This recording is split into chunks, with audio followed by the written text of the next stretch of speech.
Good morning, everyone. I am Apeksha, Assistant Professor in Indraprastha Law College. So, today's topic is Article 22, 23, and 24 of the Constitutional Law. We will be dealing with these three articles. All right. So, first article is Article 22, which is a protection against arrest and detention. Then we have right against exploitation article 23 and 24. सो ये दो article हम यहाँ पे करने वाले हैं. Now what is article 22 says. Look, article 22(1) और 22 clause 2 के हिसाब से a person can not be arrested, ना ही वो डिटेन हो सकता है विदाउट बीइंग इन्फॉर्म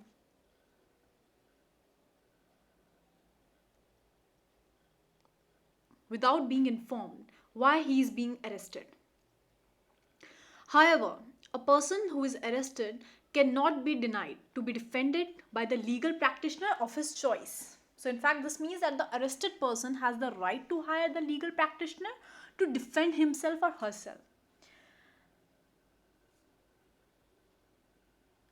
हर किसी के पास every person जो who has been arrested उसे प्रोड्यूस करना होगा before the nearest magistrate with in 24 hours.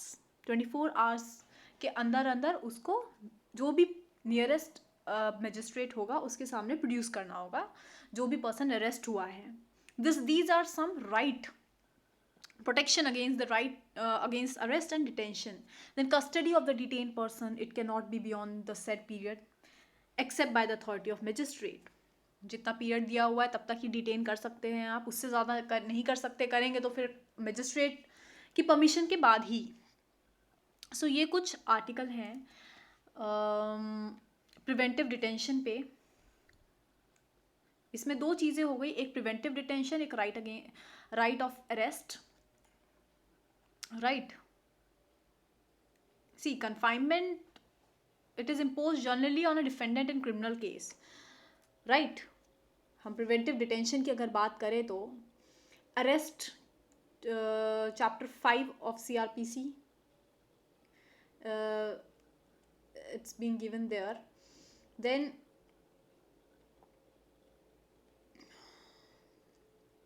Preventive detention में अगेन जो मैंने 21 के अंदर आपको बताया था, AK Gopalan case versus state of Madras, Kharak Singh versus state of UP और मेनका गांधी के केस आ जाते हैं. राइट, अब जैसे कि AK Gopalan versus state of Madras case में क्या हुआ था, this petitioner filed a writ of habeas corpus against his detention in Madras jail. वो मद्रास जेल में डिटेन कर रखा था तो उसने पिटिशनर ने फाइल करा writ of habeas corpus. Now this question the expression of the personal liberty जिसकी बात 21 में उठी थी, आर्टिकल 21 में. तो इसमें इशू ये था that whether this preventive detention act 1950 ये अल्ट्रा वायर है फंडामेंटल राइट्स के जो कॉन्स्टिट्यूशन में दिए हुए हैं. तो इसमें हेल्ड हुआ था इस केस में that preventive detention act was not ultra vires, they are intra vires the constitution of India but with the exception of section 14 which is illegal and ultra wire.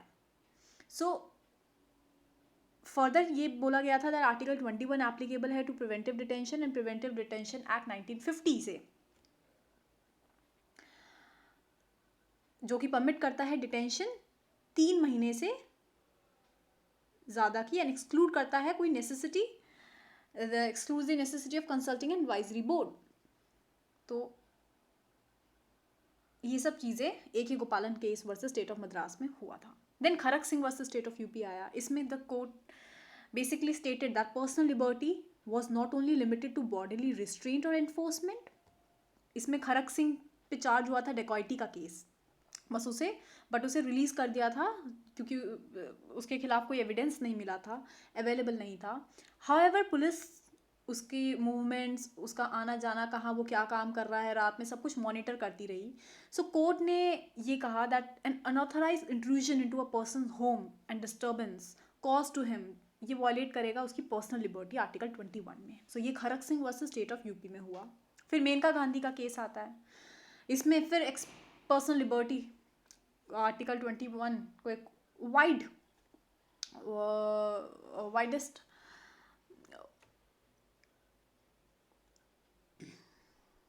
Wide sense में देखा गया. Protection with regard to article 19 also included, जो कि Kharak Singh case में ऐसा नहीं था.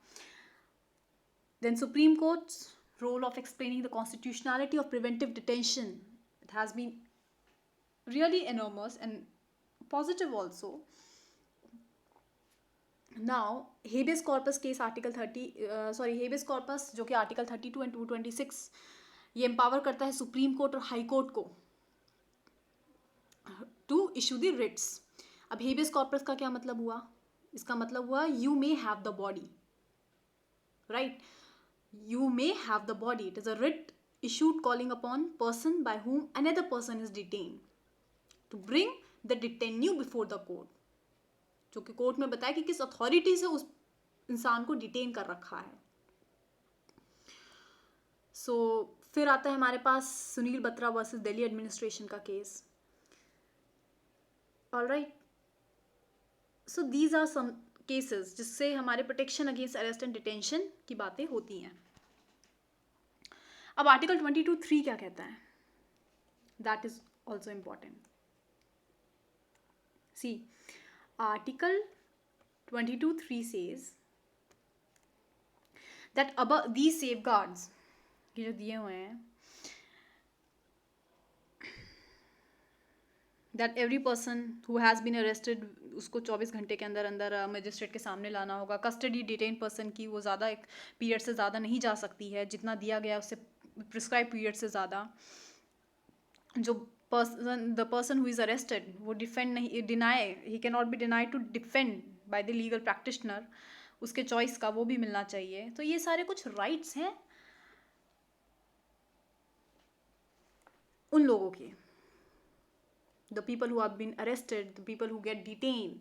But Article 22(3) क्या कहता है? अब it says that these safeguards are not available to these people. अब वो कौन हुए? If the person is at the same time being an enemy alien, अगर वो ये हुआ enemy alien हुआ तो. Second, if the person is arrested under certain law which is made for the purpose of preventive detention. अब 2 parts of Article 22. पहला part deal करता है with the cases of ordinary law.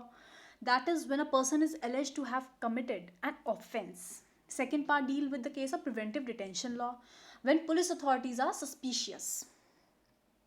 So first part article 22 का ये बोलता है, it basically says the rights on a person who is arrested or detained. जैसे कि right जो अरेस्ट कर रहे हो उसके राइट की बात करता है, उस इंसान के राइट की बात करता है. The right to be inform on the grounds, किस ग्राउंड पे आपने उसको अरेस्ट करा है ये बताना होगा. ये राइट होगा to consult and to be defended by the legal practitioner, कि आप कंसल्ट कर सकें और लीगल प्रैक्टिशनर से you can get defended by them, ये भी आपका एक हक है उस अरेस्टेड पर्सन का. Then the right to be produce before a magistrate, 24 घंटे के अंदर अंदर प्रोड्यूस होना मजिस्ट्रेट के सामने. Right to be release after 24 hours unless the magistrate authorises further detention. अगर वो फर्दर मजिस्ट्रेट कहता है कि डिटेन करने की ज़रूरत नहीं है तो उसका राइट है कि 24 आवर्स में वो रिलीज कर दिया जाए. अब इसमें केस आता है हुस्नैरा खातून केस. इसमें सुप्रीम कोर्ट ने डिक्लेयर करा था that right to free legal aid एक फंडामेंटल राइट है, राइट. सो ये बेसिक चीज़ थी. और कॉन्स्टिट्यूशनल अमेंडमेंट एक्ट 1976 ने आर्टिकल 39A प्रोवाइड कराया था जो कि कहता है फ्री लीगल एड के बारे में, हुस्नैरा खातून केस. ओके, सो इसे याद रखिएगा. Now second part of Article 22, it grants the protection to person who are arrested or detained under the preventive detention law. So ये protection दोनों citizens as well as aliens को provided है. और ये क्या include करता है? Detention of person, it cannot exceed 3 months, 3 महीने से ज़्यादा exceed नहीं कर सकती है, unless an advisory board report is sufficient for the cause of the extended detention. और वो बोर्ड में जजेस होने चाहिए हाई कोर्ट के. किस ग्राउंड पे आप डिटेन कर रहे हैं वो कम्युनिकेट करना होगा जिसको आपने डिटेन करा है. So these all are the things.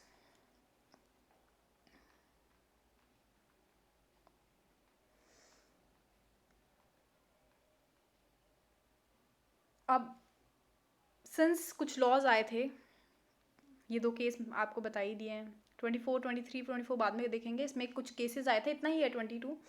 First जैसे कि आफ्टर इंडिपेंडेंस कुछ लॉज आए थे, प्रिवेंटिव डिटेंशन लॉज, जैसे कि पहला फर्स्ट प्रिवेंटिव डिटेंशन एक्ट पास करा गया था 1950 में। तो इसकी वैलिडिटी चैलेंज करी थी गोपालन वर्सेस स्टेट ऑफ मद्रास के केस में, जिसमें कि सुप्रीम ने ये करा था ये एक्ट कॉन्स्टिट्यूशनली वैलिड, सिर्फ इसके कुछ प्रोविजंस को छोड़कर। बट ये एक्ट एक्सपायर हो गया था 1969 and before it expire it was amended for approximately 7 times. So this is the thing. Then आया Maintenance of Internal Security Act MISA 1971 से मॉडिफाइड वर्जन था प्रिवेंटिव डिटेंशन एक्ट का, जो कि अबॉलिश कर दिया गया 1978 में। फिर आया कंजर्वेशन, यहाँ पे आप देख लीजिए। ओके, पहला आ गया हमारा प्रिवेंटिव डिटेंशन एक्ट, फिर आया हमारा मीसा, फिर आया the conservation of foreign exchange and also preventive of smuggling activity, ये 1974 में आया, कंटिन्यू रहा। देन हमारे पास नेशनल सिक्योरिटी एक्ट आया, राइट, नेशनल सिक्योरिटी एक्ट 1980 में। टेररिस्ट एंड डिस्प्यूटिव एक्टिविटीज़ टाडा आया देन 1985 में, जो कि रिपील करा गया 1955। Then the prevention of illicit traffic in narcotic drugs and also psychotropic substance act 1988 में आया।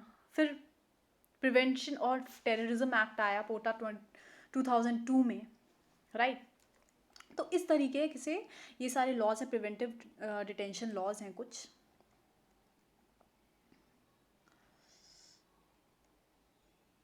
That's it. उसके बाद हम पढ़ते हैं आर्टिकल 23 एंड 24, ये हैं राइट्स अगेंस्ट एक्सप्लॉयटेशन। अब ये क्या राइट्स हैं, जैसे कि see this is a very important fundamental right which is given to our citizens from any kind of forced labor से बचाने के लिए। अब इसमें आर्टिकल 23 क्लॉज 1 क्या कहता है, इसको आप पढ़िए यहाँ पर। Traffic in human being or beggar and other similar form of forced labor are prohibited, and any contravention of this provision shall be an offence punishable in accordance with law. Then 23(2) कहता है nothing in this article shall prevent the state from imposing compulsory service for public purpose. Basically exploitation implies the misuse of other services. Then labor without payment is also known as beggar, right? Article 23 forbid any form of किसी भी तरह की exploitation को ये रोकता है, मना करता है। यह आर्टिकल बॉन्डेड लेबर को अनकॉन्स्टिट्यूशनल बताता है। बॉन्डेड लेबर क्या हुई, अब बॉन्डेड लेबर हुई जब कोई व्यक्ति को फोर्स करा जाए to offer any service out of any loan, जो कि वो रीपे ना कर पाए। सो कॉन्स्टिट्यूशन हमारा कोई भी तरीके के ऐसे फोर्स को अनकॉन्स्टिट्यूशनल बताता है। सो ट्रैफिकिंग को भी अनकॉन्स्टिट्यूशनल बताता है आर्टिकल। ट्रैफिकिंग अब क्या क्या इंक्लूड करेगी, buying and selling of main and women, किसी भी इलीगल या इमोरल एक्टिविटी के लिए अगर आप ऐसा कर रहे हैं तो ट्रैफिकिंग को अनकॉन्स्टिट्यूशनल कहता है। इसीलिए आर्टिकल का है राइट अगेंस्ट एक्सप्लॉयटेशन, एक्सप्लॉयट होने से, किसी भी तरह की स्लेवरी को बैन करता है, राइट, फोर्स्ड लेबर को या ट्रैफिकिंग को, all of these things. Article 23 protect citizens not only against state but also from private citizens.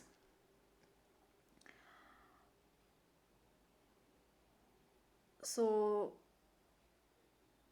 these are the thing. Now under article 35 of the constitution, parliament is authorized to enact the laws to punish the act which is prohibited by 23. parliament ऐसे laws भी बना सकता है जो prohibited है 23 में। Clause 2 इसका imply करता है that compulsory service for public purpose they are unconstitutional.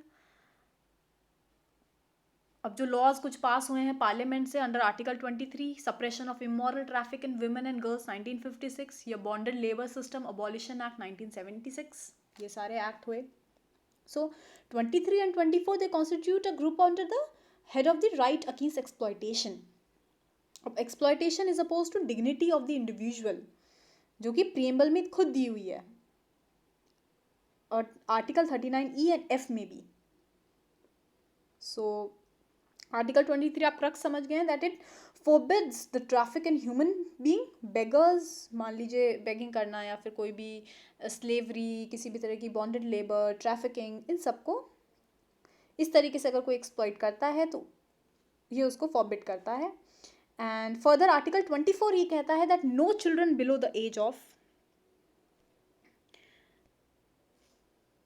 Yes, no children below the age of 14 years, कोई भी बच्चा 14 साल उम्र की उम्र से नीचे अगर कोई है, वो कहीं किसी भी तरह की फैक्ट्री में या ऐसे किसी काम में एम्प्लॉय नहीं कराया जा सकता, और माइंड और to engage in any other hazardous employment.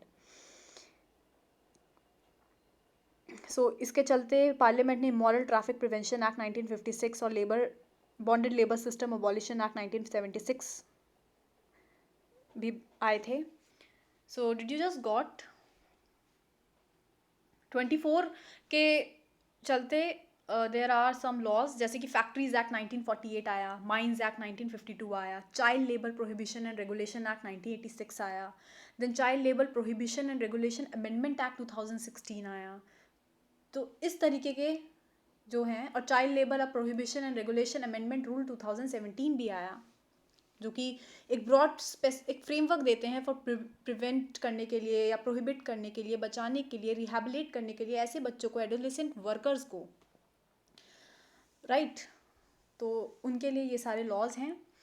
So it is clear, I think 23 is about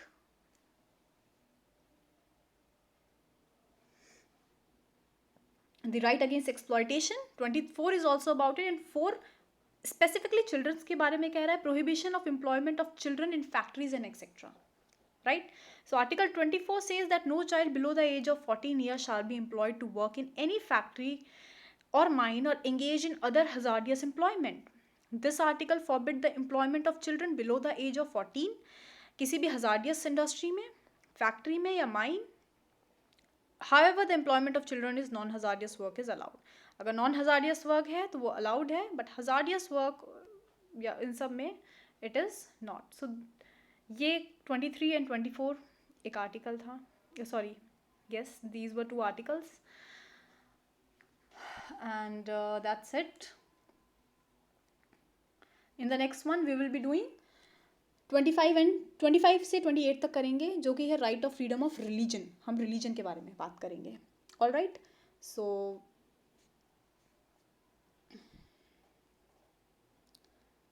thank you.